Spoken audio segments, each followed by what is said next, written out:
may recall back in May when 10 inmates escaped a New Orleans jail through a wall behind a toilet. Well, this prompted a massive manhunt spanning multiple states. 9 of the 10 inmates have since been recaptured. And today, the janitor accused of helping those inmates escape appeared in court for arraignment. Sterling Williams is facing multiple criminal charges in connection with the jailbreak. He pleaded not guilty today in court. So let's go right to CBS News reporter Kati Weis live in New Orleans. All right, so let's talk about how we got here in the first place, and let's talk about Williams' alleged role that he played. Absolutely. Good afternoon, Juliet. You know, it's been quite the saga. This was an incident that truly shook the nation. Of course, everyone here in the Big Easy, because it was really something like out of a movie. You might remember in the middle of the night, the inmates broke into a jail cell that was uninhabited. They ripped a toilet from the wall and then crawled through a hole in that wall behind it. They left behind some comical messages for the guards saying, "Too easy, LOL," or "We innocent." That's a direct quote on the wall.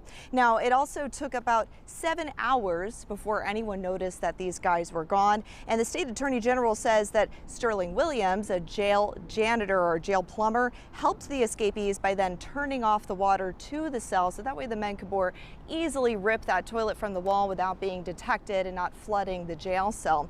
But today, appearing before a judge here in town in New Orleans, while he was in Zoom about an hour away at a jail about an hour south of here of the Big Easy, Williams pleaded not guilty. Okay, Juliet? and remind us again, have all inmates been captured? And also, I do know that you spoke with Williams' defense attorney, correct? Yes, absolutely. Williams' defense attorney really paints a much different picture than what the state's attorney general says. He says really the plumber is being used as a, quote, scapegoat and is demanding more accountability from both city and state officials for their part in this, for allowing the infrastructure of the jail to become so poorly degraded. He says the jail is only 10 years old. It should not have had so many issues. You might remember even the security cameras weren't working properly. Some of the locks on the cell doors weren't working correctly as well. So that's something he says that those officials need to be held accountable for. Now, Williams' attorney also previously told me that his client neither conspired with the escapees nor was he coerced, that in fact he was just doing his job. So today I asked him a little bit more about that. Take a listen. What kind of evidence have you found so far to support that? As I said, we are not going to reveal our defense strategy or too much information this early on. What I'm telling you is this is an innocent man, and I look forward to you all understanding that along with me.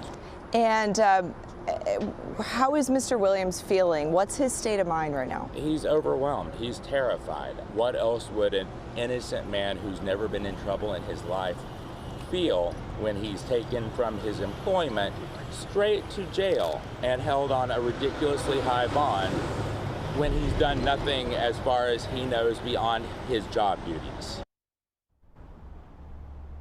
Certainly not mincing words there. So far, Sterling Williams is the only current jail employee to be charged as an alleged accomplice in this case. But I am told that there are still a few other jail employees who are on unpaid administrative leave pending some further administrative investigations into their potential actions in this case. Juliet? Inside job, possibly. Okay, and then one of the inmates still on the run, is that correct? Yes, inmate Derek Groves. He's convicted of murder for a shooting back in 2018, and he is still the only person who has not been captured. The other 9 men have been captured. One just right that very morning after the escape, some several weeks later. But we also know that so far the state attorney general's office says that they're still searching for him. There's still quite a high reward, cash reward for any information leading to their arrest. And the state attorney general actually did issue a statement to us today saying that they're promising to hold anyone accountable for their role in this, and quote, all aiders and abettors will be arrested, prosecuted to the full extent of the law, and that includes anyone who is currently helping Derek Groves. Now, meanwhile, Williams' attorney says that he's also fighting to get Sterling Williams a much lower bond. Right now, he's being held on a $1 million bond. He says that's far too much for this these allegations in this case. And a bond hearing is set for next month, as well as a hearing to look further into the evidence that may paint a more clear picture of what might have gone wrong. Juliet? Wow, behind the scenes, very interesting. Kati Weis. Kati, thank you so much.